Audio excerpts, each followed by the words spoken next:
A racist manager turned away an elderly black man at a jet dealership, sneering, "People like you can't afford this."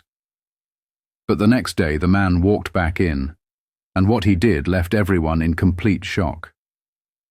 It was a chilly Monday morning, and Charles Green walked into the luxury jet dealership with a sense of optimism he hadn't felt in years. He was an elderly black man, his years of experience and wisdom reflected in his warm, kind eyes and the slight stoop in his posture. Wearing a modest but well-pressed suit, Charles carried himself with quiet dignity, a man who believed that hard work and persistence could overcome anything. Inside the dealership, the scene was worlds apart.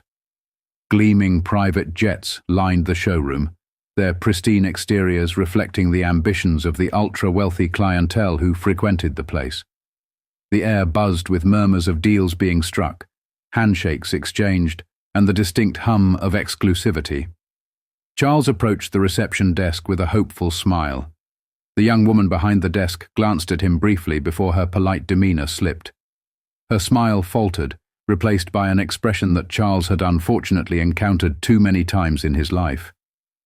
Doubt. "Can I help you?" she asked, her tone curt. "Yes," Charles replied warmly. "I'm interested in purchasing a jet. Could I speak with a salesperson?" The receptionist hesitated, her eyes scanning him as though trying to assess whether he belonged there. After an awkward pause, she gestured toward the sleek glass doors of the manager's office. "Please take a seat, and someone will be with you shortly." Charles complied, sitting on a plush leather couch in the corner of the room. He noticed the sideways glances from other customers and even some staff. The discomfort was palpable, but Charles wasn't one to let such moments deter him. He focused instead on flipping through a glossy brochure of jets, envisioning the possibilities. After what felt like an eternity, a man emerged from the manager's office. He was tall, middle-aged, and sharply dressed. His name tag read, "Michael Collins, Sales Manager." Collins exuded the air of someone who believed he was untouchable, a gatekeeper of privilege. His eyes narrowed slightly as he approached Charles. "Good morning," Charles greeted him, standing and extending a hand. "My name is Charles Green, and I'm looking to purchase a jet. I'd appreciate your guidance in finding the right one." Collins barely glanced at Charles's hand. Instead, his gaze swept over the older man's modest appearance. His expression tightened into a patronizing smile. "A jet, you say?" "That's right," Charles replied evenly, unshaken by the man's thinly veiled skepticism. "Well," Collins began, his tone dripping with condescension, "our jets are quite exclusive and come with a significant price tag. Perhaps you'd like to look at our brochures first before we waste any more time." Charles's jaw tightened at the insult, but he kept his composure. "I've already reviewed the brochure," he said, holding it up. "I'm ready to discuss options." Collins scoffed quietly. "Jets in this showroom start at $7 million, he said bluntly, crossing his arms, "and they go up from there. Do you even have the financial backing to consider this?" The room fell silent. A couple seated nearby turned to watch the exchange. Charles felt the weight of their stares, the judgment in their eyes. He took a deep breath, standing a little taller. "Mr. Collins," he said calmly, "I've spent my life earning what I have. I came here because I'm serious about purchasing a jet, and I expect to be treated with the same respect as anyone else." Collins chuckled, shaking his head. "Look, let's not waste each other's time. If you're serious, you'll need proof of funds. Otherwise, I suggest you check out other options more suited to your situation." Charles's heart sank, not because of the blatant insult, but because such moments still existed in the world. He had lived long enough to see progress and change, yet here he was, judged by his appearance rather than his character. "Thank you for your time," Charles said quietly, turning to leave. But as he walked out of the dealership, he made a silent vow. This wouldn't be the end of the story. Not by a long shot. As Charles walked out of the dealership, The sharp sting of humiliation followed him. But beneath that sting was something more powerful: resolve. He had spent his life rising above moments like this, and he wasn't about to let this one define him. He had come too far, overcome too much, to let a man like Michael Collins make him feel small. Charles made his way back to his modest yet comfortable home, a quaint bungalow he had built with the earnings of decades of hard work. Inside, he sat in his favorite armchair, his mind racing. He thought about the sacrifices he had made, the struggles he had endured as a black man in a world that often saw him as less than. And he thought about his late wife, Clara, whose unwavering belief in him had been his anchor through life's storms. A framed photo of Clara sat on the side table, her warm smile radiating encouragement even now. Charles picked it up, running his fingers along the edge of the frame. "They still don't see us, Clara," he said softly. "But maybe it's time to make them." The next morning, Charles was at his desk, poring over financial statements, business plans, and market analyses. What many people, including Michael Collins, didn't know was that Charles was a retired entrepreneur. He had built and sold multiple successful businesses, amassing a fortune that he had quietly invested over the years.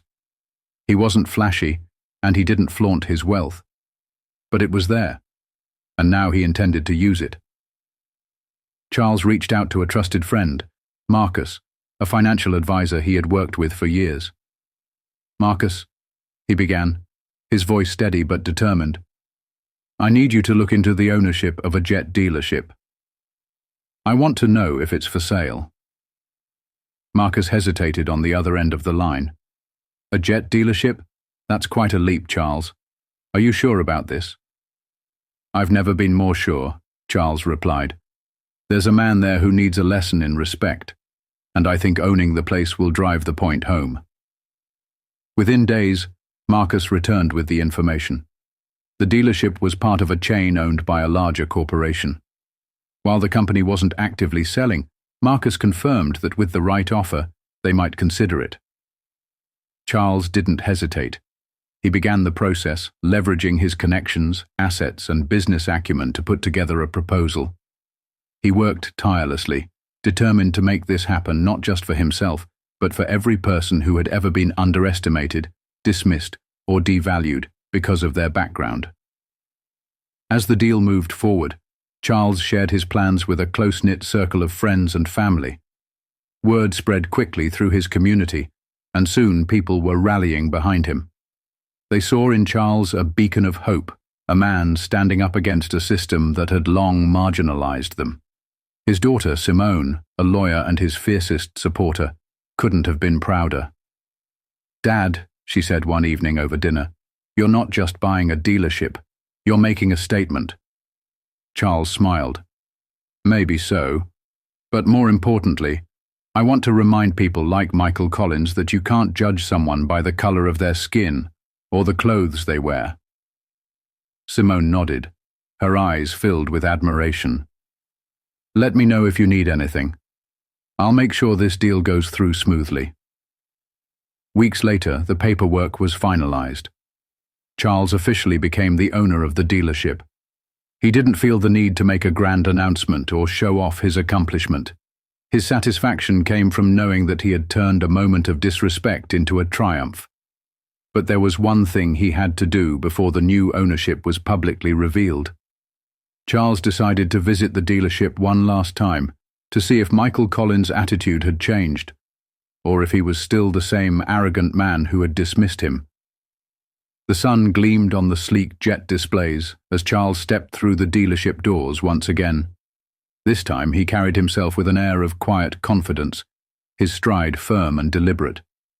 The same polished interior greeted him, with its marble floors, glass cases displaying model jets, and the distant hum of conversations among customers and staff. Michael Collins was standing near the reception desk, engrossed in a conversation with another prospective client. His posture was as rigid and self-assured as before, but Charles noticed the faint smugness in his voice. It was as though Michael had never faced a challenge that tested his worldview or been held accountable for it. As Charles approached, Michael glanced at him, his face immediately registering faint annoyance. "You again?" he muttered under his breath, barely audible. Then louder he said, "Sir, as I mentioned last time, we cater to a very specific clientele. Are you sure you're in the right place?" Charles tilted his head, a small amused smile playing on his lips. "I think I am," he replied evenly. "I'm here to finalize some business." Michael's brow furrowed, his tone laced with condescension. "Business? This isn't a hardware store. We deal in jets, not power tools." Around them, a few curious employees and customers turned their heads, sensing the tension. Charles didn't flinch. Instead, he reached into his pocket and pulled out a folded document, his expression calm but firm. Michael took the paper with a skeptical look and began to read. The color drained from his face as he scanned the contents. His hand trembled slightly, and his mouth opened and closed as though he were searching for words but finding none. This can't be," Michael stammered, his voice barely above a whisper. "Oh, it is," Charles said with a quiet chuckle. "As of this morning, I am the new owner of this dealership." The room fell into stunned silence. Employees exchanged wide-eyed glances, and a few customers paused mid-conversation to witness the unfolding drama. Michael, visibly shaken, took a step back, his usual arrogance replaced by unease. "But how?" Michael sputtered. "Why?" Charles met his gaze, his voice steady and measured. "Why? Because respect is earned, not judged by appearances, and because no one deserves to be dismissed the way you dismissed me."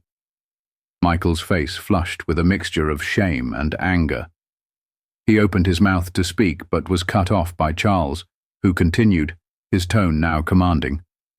"You see, Michael, I spent my life building businesses, creating opportunities, and proving people like you wrong. But when I walked in here, you saw none of that. All you saw was an old black man who didn't fit your idea of someone who could afford a jet."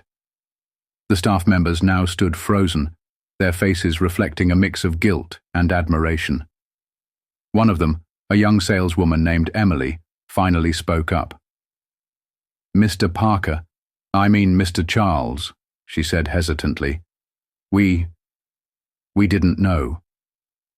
Charles turned to her, his expression softening. "You didn't, but now you do. And I hope you'll remember this moment, not for me, but for the next person who walks through these doors."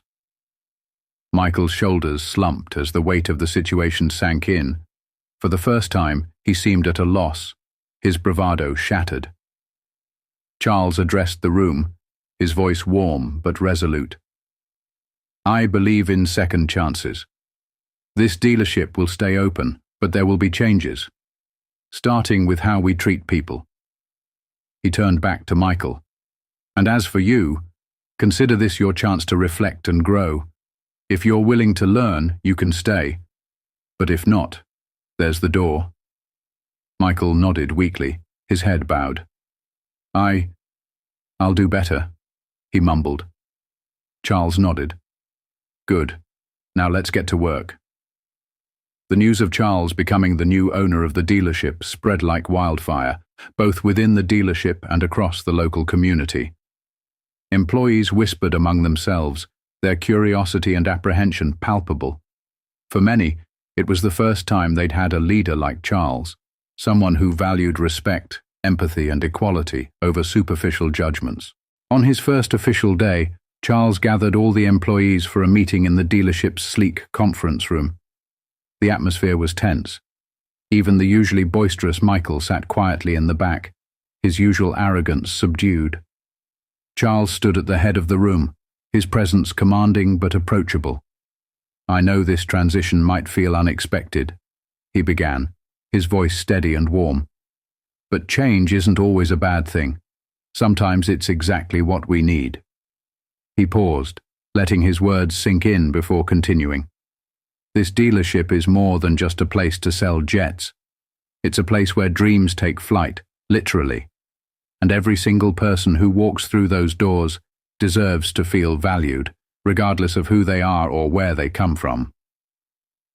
Charles's words struck a chord with the employees. He didn't just speak about respect and professionalism, he embodied it.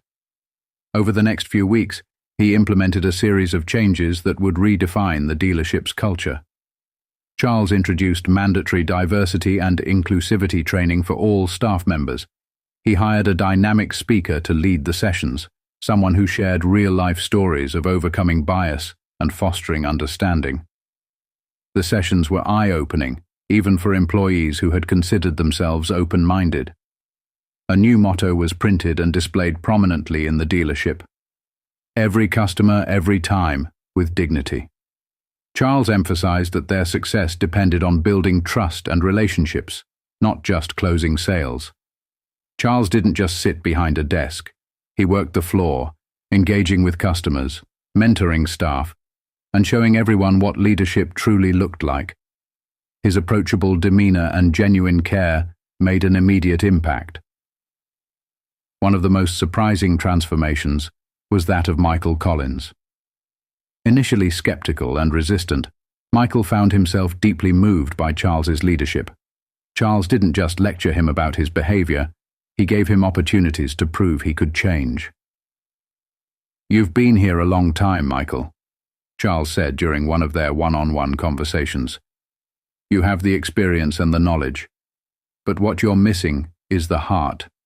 Let's work on that." Michael started small, listening more during team meetings, offering help to junior staff, and taking a genuine interest in customers. Gradually, his hardened demeanor began to soften. The turning point came when he worked with a customer who reminded him of Charles, an older man with a modest appearance but big aspirations. Instead of dismissing him, Michael treated him with respect, earning a heartfelt thank you that left him visibly moved. Under Charles's guidance, the dealership thrived. Sales soared, not just because of the high-end jets they sold, but because of the word-of-mouth reputation they earned. Customers began recommending the dealership for its unparalleled service and welcoming atmosphere. Emily, the young saleswoman who had initially apologized to Charles, became one of the dealership's top-performing staff members. "I learned so much from watching Mr. Parker," she said during a team meeting. "Not just about sales, but about how to treat people." The dealership became a beacon of hope and change, proving that respect and kindness were not just good principles, but good business. Charles's transformation of the dealership was just the beginning. His actions sparked a ripple effect that extended far beyond the showroom floor, touching the hearts and lives of people in the community and beyond. Word of Charles's story, how an elderly black man who was dismissed by a racist manager became the owner of the very dealership, spread like wildfire. Local news outlets covered his journey, focusing on his resilience and refusal to let prejudice define him. Soon, larger networks picked up the story, making Charles a symbol of strength and dignity. Churches, schools, and community groups invited Charles to speak, eager to hear his message of perseverance. At first, he was hesitant, unsure if his story would resonate. But once he stood in front of a crowd and shared his experiences, he realized the power of his voice. "People will judge you by what they see," Charles said at one gathering. "But you can show them who you really are through your actions. Respect isn't something you wait for. It's something you carry with you." Young people, especially aspiring entrepreneurs, were particularly inspired by Charles. Many saw him as proof that hard work and self-belief could overcome even the most daunting obstacles. One day, during a high school career day event, a shy young boy approached Charles. "Mr. Parker," he said softly, clutching a notepad, "how did you stay strong when people didn't believe in you?" Charles knelt to meet the boy at eye level. "You focus on your goals, son. Let their doubt fuel your fire, not extinguish it. And always remember, your worth isn't defined by what others see, but by what you know in your heart." That moment was captured in a photo that later went viral, symbolizing hope, and determination. Meanwhile, back at the dealership, Michael Collins continued his transformation. Under Charles's mentorship, he grew into a compassionate and respected leader. One day, Charles approached Michael with an offer that stunned him. "You've proven yourself, Michael," Charles said. "I'd like you to become the general manager of this dealership." Michael was speechless. "Me? After everything I've done?" Charles smiled warmly. "Everyone deserves a second chance, Michael. You've earned it." The promotion marked a turning point for Michael, who became an advocate for equality and respect in the workplace. He often credited Charles for teaching him what leadership truly meant. Charles's story inspired other businesses to re-evaluate their practices. Local companies began implementing diversity training and promoting inclusive policies.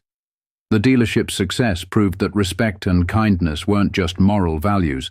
They were key to long-term growth and prosperity. Customers from across the country began traveling to the dealership, drawn not just by the luxury jets but by the reputation Charles had built. Celebrities, business magnates, and ordinary people alike wanted to support his vision. The dealership became a symbol of change, its walls adorned with photos of customers and employees whose lives had been touched by Charles's leadership. Despite all the success, Charles remained humble. One evening, as he closed the dealership, he stood alone in the showroom, looking at the gleaming jets and the vibrant energy that filled the space. He thought back to the day he had walked in, dismissed and ignored, and marveled at how far he had come. Mrs. Parker's words echoed in his mind. "Don't let them tell you who you are." He smiled, knowing that her strength had carried him through every challenge. Charles's journey was more than just a story of overcoming racism. It was a testament to the power of kindness, resilience, and unwavering self-belief. His legacy wasn't just the jets he sold or the dealership he built. It was the lives he changed and the hope he inspired. As the camera fades out, viewers are left with Charles's final words from an interview. "The sky's the limit, literally and figuratively. Never let anyone hold you down."